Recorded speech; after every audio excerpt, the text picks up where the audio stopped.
Kinain ng truck na yan ang lane ng motorsiklo sa Olongapo City. Natumba at sumemplang ang motorsiklo.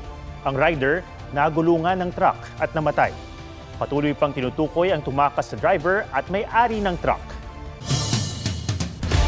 Sa Cotabato, lantaran ng pang-hold up sa isang tindahan.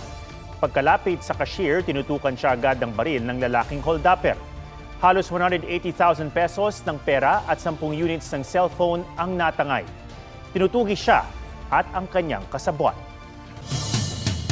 Hinihinalang iisang riding in tandem lang ang nasa likod ng magkasunod na pang-snatch ng cellphone na nahulikam sa Imus, Cavite.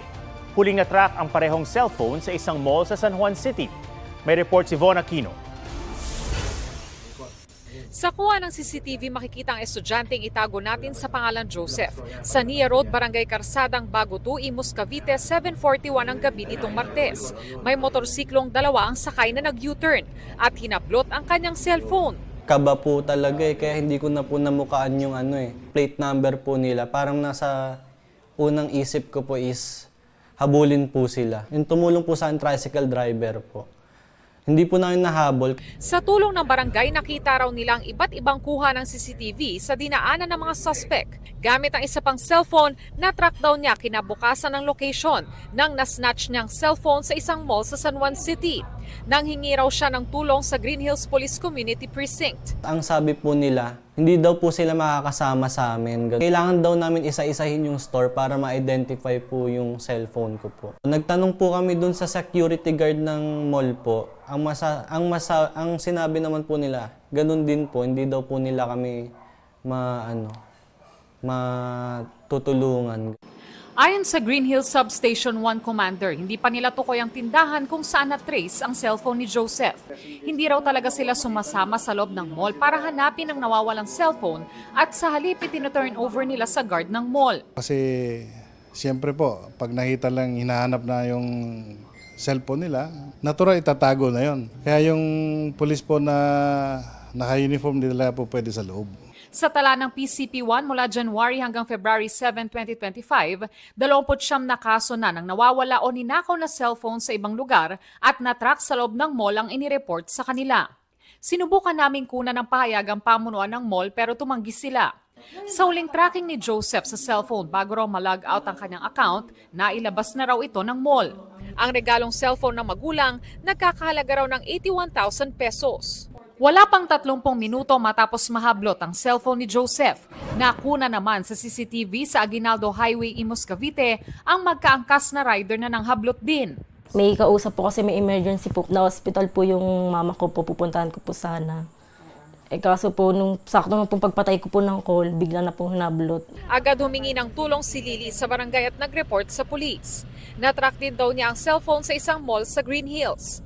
Tingin ni Lily, ang nambiktima kay Joseph ang siya ring humablot sa kanyang cellphone. Pareho daw ang suot ng mga suspect. Ang cellphone ni Lily na regalo ng kanyang mister, nagkakahalaga naman ng mahigit 48,000 pesos. Tumanggi munang magpa-interview ang Imus Cavite Police Station pero patuloy pa raw ang kanilang backtracking at investigasyon sa kaso. Von Aquino nagbabalita para sa GMA Integrated News. Matagal na raw pinag-ahandaan ni Vice President Sara Duterte ang impeachment laban sa kanya. Pero sabi ng bise, wala siyang balak humarap sa impeachment court. Umani rin ang reaksyon ng pahayag niyang God Save the Philippines. Narito ang report ni Marisol Abduraman.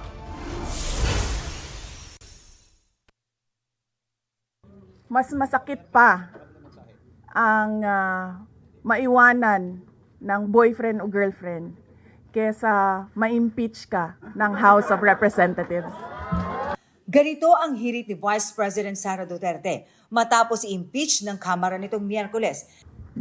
Do I feel betrayed? Actually, ma'am, wala akong feelings. Wala akong feelings about it. I'm okay.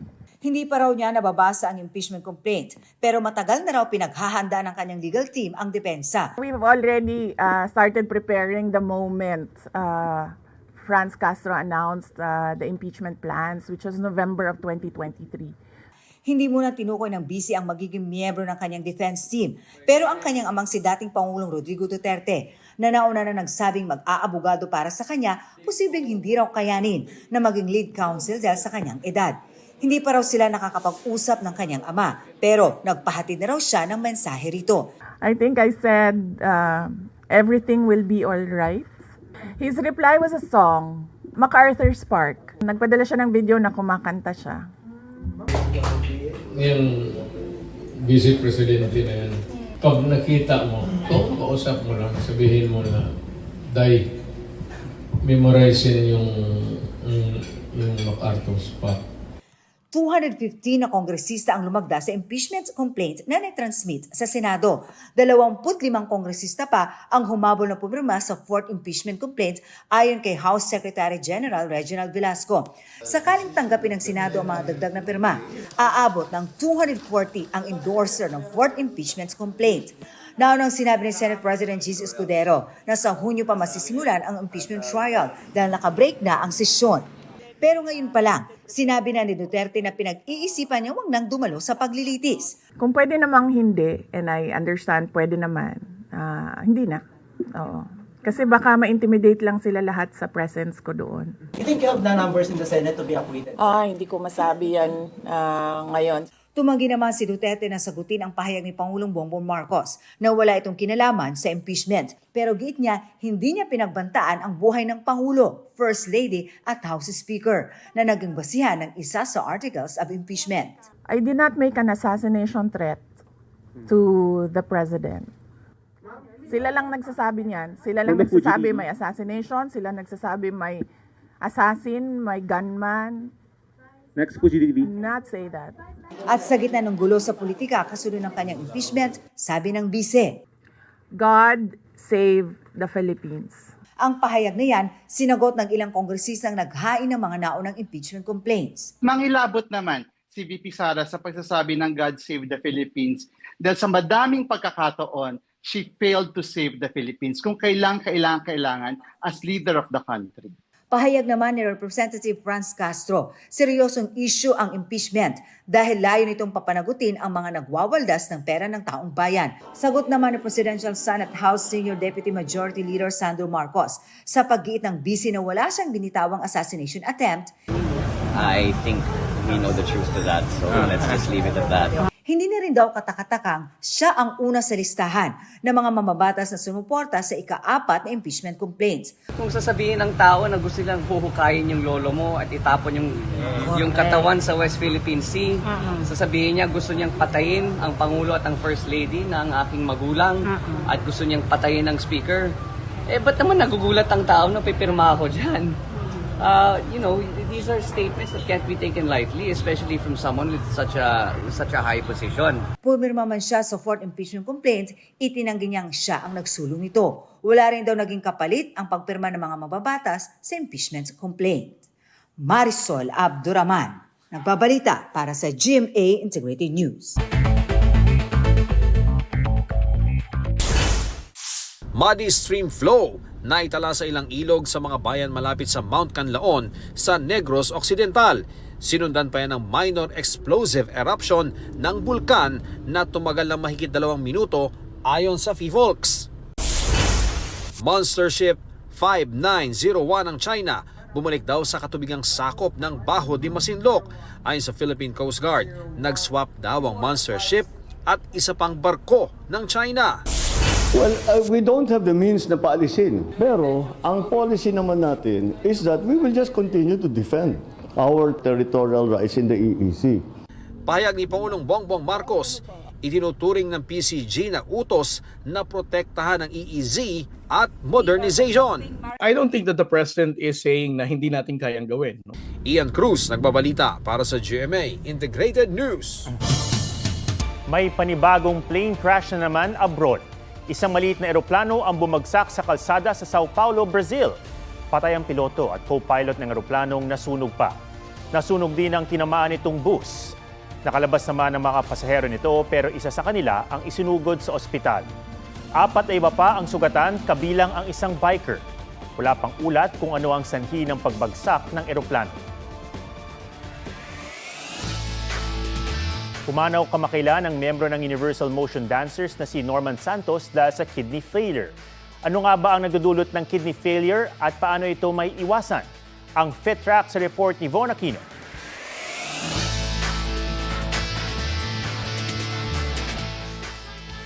Matapos ang mahabang pakikibaka sa sakit na kidney failure, pumanaw sa edad na 52 ang miyembro ng sikat na 90s dance group na Universal Motion Dancers o UMD na si Norman Santos. Kinumpirma ito ng kanyang partner sa isang Facebook post. 12 years anyang nagdialysis si Norman.